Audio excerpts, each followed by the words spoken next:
Alright ji, I'm going to talk about a tip. ठीक है, one of the fear factors in IELTS is कि अगर आप tape को सुन रहे हैं, जैसे टेप कंटिन्यू फ्लो में है और आप किसी वजह से, कोई भी वजह हो सकती है, मैं वजह पे नहीं जाऊंगा, ठीक है, किसी वजह से भी आप स्टक हो गए, मेंटल ब्लॉक आ गया और आप रुक गए हैं मेंटली तौर पे, मगर टेप फ्लो में है, टेप नहीं रुकेगी, टेप आगे जाती जाएगी। सो ऑटोमेटिकली अब आपको एक और ज्यादा एंग्जाइटी क्रिएट हो जाएगी, यार आंसर मिस होने शुरू हो गए।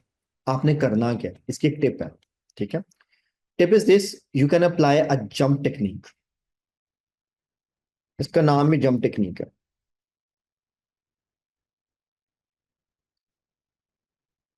और टीचर्स भी बताते होंगे, मगर मैं इसको जंप टेक्निक कहता हूँ क्योंकि मैंने खुद ये वर्ड कॉइंट किया है इसके लिए कि इसको जंप कहना चाहिए, ठीक है। पेपर के अंदर हमें एक चीज कंफर्म है, ठीक है, आप स्टेप्स लिखते हैं, इसको अप्लाई कैसे करना है, इस टेक्निक को, वेरी इंपॉर्टेंट टेक्निक है। ये पार्ट 1 2 3 4 में कहीं पे भी अप्लाई हो सकती है। हमें एक चीज कंफर्म है पेपर के अंदर, number one, tape always goes in sequence. ऐसी ही है जी,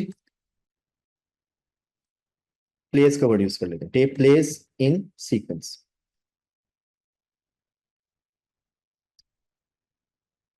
और वो जो सीक्वेंस होता है वो हमेशा फॉरवर्ड वाला होता है। आयट्स में कभी भी आप कोई ऐसी टेप नहीं सुनेंगे जिसमें वो क्वेश्चन नंबर 14 का आंसर दे दे और बाद में 11 का या 12 का आंसर दे रहा हो।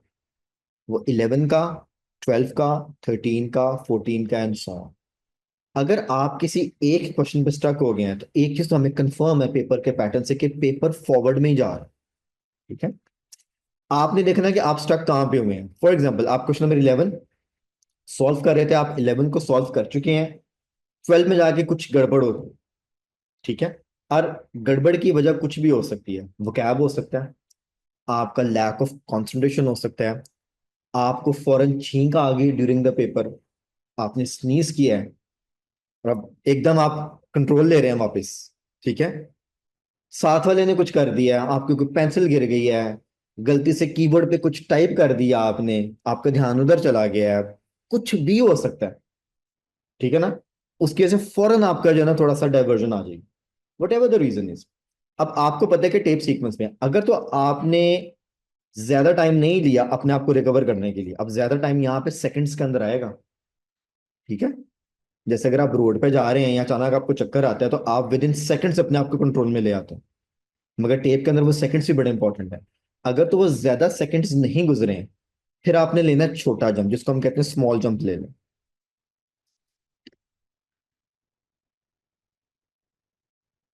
क्योंकि टेप आगे जा चुकी है। अब आप अगर टेप को फॉलो करने की कोशिश करेंगे तो टेप आगे आगे जाएगी और आप पीछे रह जाएंगे, क्योंकि अगेन पैराफ्रेजिंग हो रही है, कैप उन्होंने चेंज करते जाना है।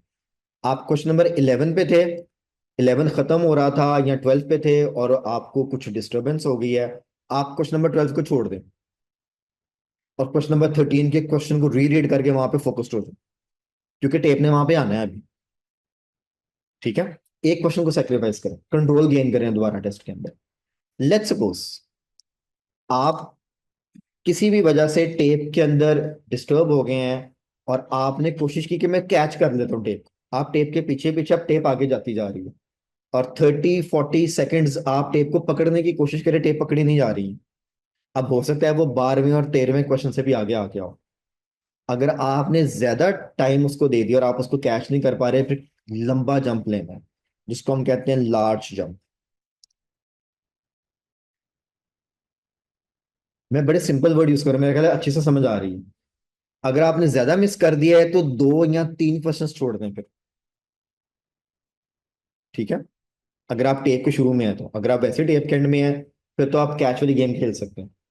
मीन्स कि अगर उसने कहा 11 से 15, आप 14 में जाके डिस्टर्ब हुए हैं, फिर तो कैच वाली गेम चलेगी।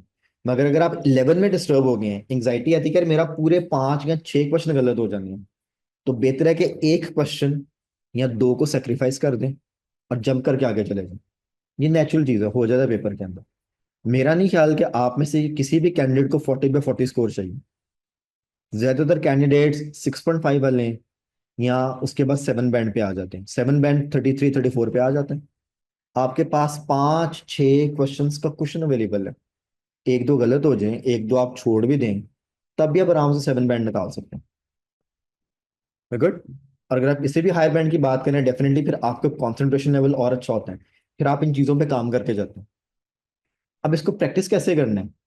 एग्जाम में तो होगा तो आप करेंगे ना। कंटिजेंसी प्लान जो होते हैं, प्लान बी जो होते हैं, वो तो कोई गड़बड़ हो तो हम करते हैं, मगर प्लान बी की तैयारी, जैसे फॉर एग्जांपल अगर आप डिफरेंट ऑफिसेस में जाएं, अक्सर फायर ड्रिल्स होती हैं। आग लगी नहीं होती मगर वो ड्रिल कर लेते हैं कि खुदा ना खास अगर आग लग जाए जिस दिन, तो सबको पता हो कि करना क्या है। आपने लिख दिया है मगर एक्सरसाइज नहीं की है, तो उस दिन अगर कुछ हो गया तो आपसे मैनेज नहीं होगा। इसे ड्रिल करनी होती। अब आपने जंप टेक्निक की प्रैक्टिस करनी है। प्रैक्टिस कैसे करनी है?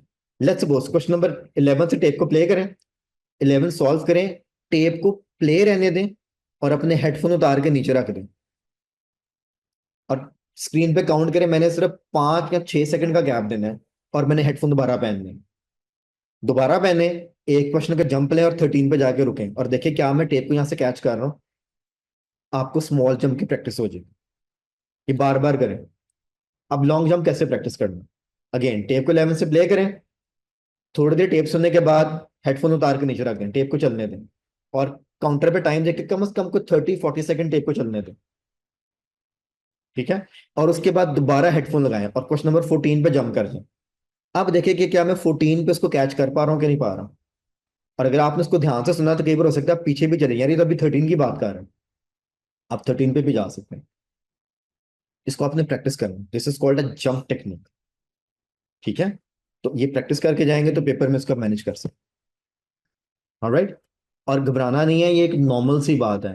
पेपर के अंदर आप बहुत अच्छी तैयारी करके भी जाएं तो there is like quite probability that you can miss some questions और you can get distracted during the day.